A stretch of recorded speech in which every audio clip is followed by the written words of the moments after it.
Kwame Nkrumah, 1889 to 1979. Kwame Nkrumah, the leader of the Gold Coast's movement toward independence from Britain during the 1940s and 50s, headed the new nation of Ghana following its independence in 1957 until 1966, when he was overthrown by a coup. In the period of African colonial independence, the beacon country from Africa was Ghana, first to achieve independence in 1957. The new nation's most influential figure was its prime minister, later president, Kwame Nkrumah.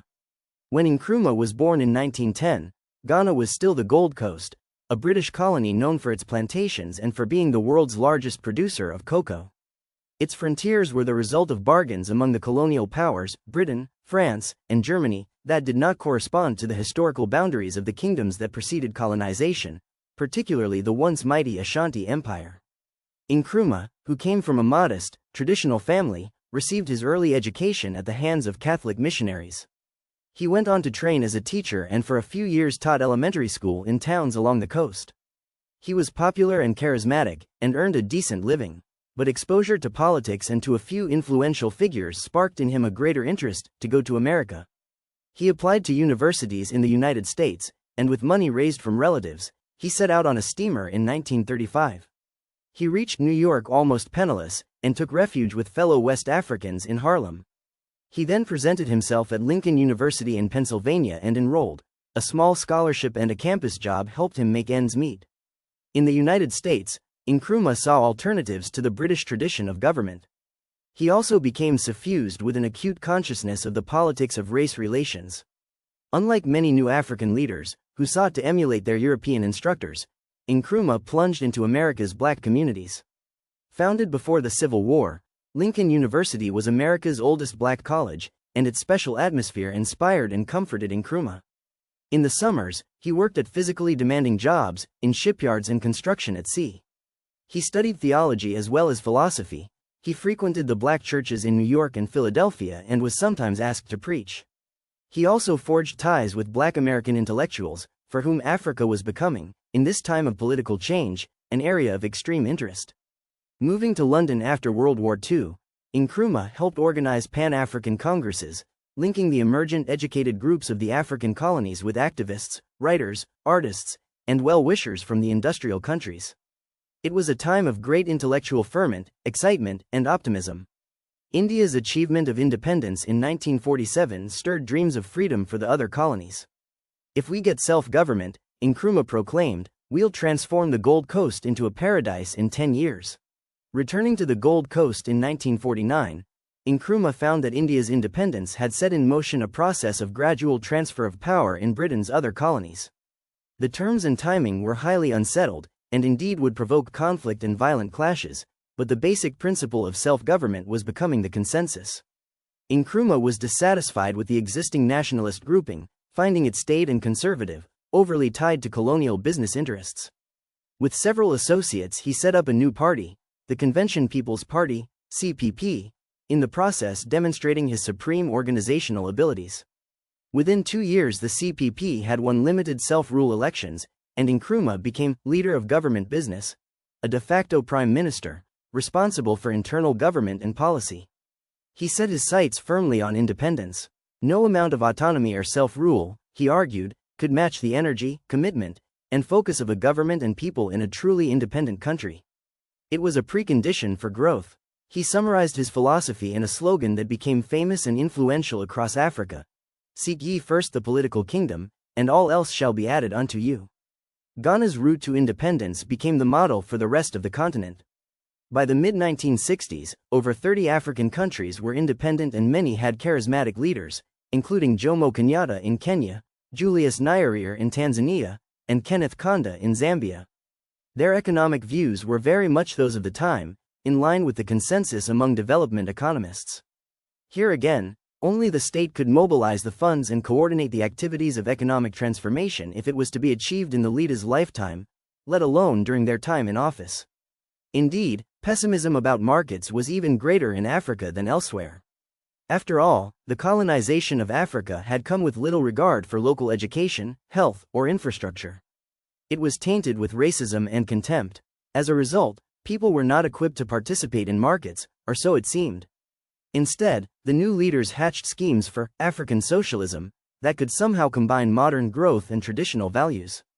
Capitalism is too complicated a system for a newly independent nation, Nkrumah argued. Hence the need for a socialistic society. Few disagreed. It was, after all, the received wisdom of the time. Ironically, the economic device in which Africa's new leaders invested their trust was itself a colonial invention, the marketing board, a public agency responsible for buying crops from farmers and reselling them for export. Seemingly innocuous and indeed almost boring in name, marketing boards were in fact powerful tools of control for the new governments. They were born of necessity, when the Great Depression drove down world commodity prices and the wartime boom drove them up again. African farmers lived on a shoestring and were highly vulnerable to such volatile swings in world markets. They might overplant in times of high prices and abandon crops when prices fell. Meanwhile, the state would lose both tax revenue and its ability to plan ahead. The marketing boards were set up to correct this situation. They would purchase crops at stable prices. In times of high world prices, they would accumulate a surplus of money. In times of low world prices, they would use that financial surplus to support the local price. This would protect farmers from the tumult of markets, over which they had no control. Because the marketing boards deliberately paid farmers prices other than the world market prices, they could not function in a competitive market. Hence, they were granted monopolies. Virtually all crops for export had to go through the marketing board. This was the prevailing system at independence in almost every African country. All that varied from country to country was the exact number and range of crops concerned. For Nkrumah and his peers, retaining the colonial marketing boards seemed the expedient, indeed the sensible, thing to do. The boards would provide the mechanism both to capture the surplus generated by agriculture and to raise revenues. The resources levied this way could be combined with investment and foreign aid to jumpstart industrial development and the Great Transformation, away from rural-based economies toward industrialization. There were some problems, to be sure. When the marketing board imposed prices lower than world prices, how would it stop crops from slipping away into a black market or crossing borders into neighboring countries? Frontiers were artificial and porous, and there was, after all, a considerable history of long-distance African trade. Moreover, if the marketing board did accumulate a cash surplus, who would oversee its sound management and investment? But amid the enthusiasm for independence and the overriding concern with market failure, these questions seemed of little import. Governments instead threw their energy into enlarging the existing marketing boards and creating new ones for commodities that were hitherto unregulated. They ran their economies through the boards. In Ghana, the cocoa marketing board grew in size, staffing, and power. It was joined in short order by marketing boards for timber and diamonds, and a host of other state organizations aimed not only at exports but also at regulating local trade in foodstuffs, fish, and household goods.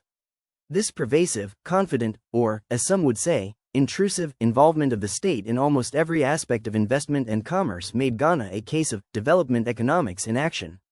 The same confidence extended as well to the other half of the process, industrialization. Nkrumah very much believed that the big push was necessary and could be rapidly achieved. He harnessed his hopes to a dramatic plan for a huge multi-purpose undertaking known as the Volta River Project.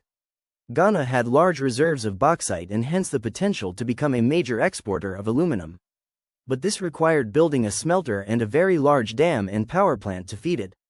That, in turn, would support a national electricity grid, and the cheap, abundant power would jumpstart industrialization all over the country. It was a grand vision that accorded perfectly with development theory. The dam would set in motion the forward and backward linkages that the economists sought, and it would give Ghana economic independence. It would also create the world's biggest man-made lake, forcing the resettlement of tens of thousands of people. When it was all added up, the Volta River Project was the most ambitious and complicated development project of its day, and certainly one of the most prominent. It also gave rise to lengthy and arduous negotiations between the government of Ghana and its would-be partners, the World Bank, the governments of Britain and the United States, and the aluminum firms Kaiser and Reynolds, which agreed to build the smelter. Several years of frustrating discussion culminated in a series of contract documents that one participant described as the world's most complex since Queen Marie was selling Romanian bonds. But the deal was not yet done. As the negotiations dragged on, the stakes grew higher. Nkrumah's views were hardening, reflecting an increasing attraction to scientific socialism and a mounting preoccupation with control.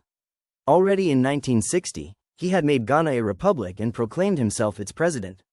In April 1961, he delivered a Dawn broadcast, in which he lashed out at self-seeking and careerism, and which he used to force the resignation of potential rivals.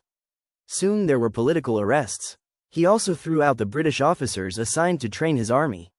All this occurred shortly before Queen Elizabeth II was scheduled to make a state visit to Ghana in November 1961 to celebrate the new era of decolonization. But then, after several bombs went off in the capital of Accra, sentiment mounted in Britain's House of Commons that the trip should be cancelled, because it was too unsafe. Prime Minister Harold Macmillan feared, however, that cancellation would provoke Nkrumah into leaving the Commonwealth and moving into Moscow's arms. To prevent such a turn, he appealed to President John Kennedy to confirm that the United States would help underwrite the Volta River project. When, on the eve of the Queen's departure, it became apparent that the House of Commons might vote to cancel the trip, Macmillan made clear that he would resign that very evening, even if it meant having to awaken the Queen. The vote against the trip did not eventuate, and the Queen took off. As it turned out, the trip was a great success. The local press in Ghana hailed the Queen as the greatest socialist monarch in the world. With the conclusion of the visit and the Queen safely back in Britain, Macmillan immediately telephoned Kennedy. "I have risked my Queen," Macmillan said. "You must risk your money." Gallantly, Kennedy replied he would match the Queen's brave contribution with his own.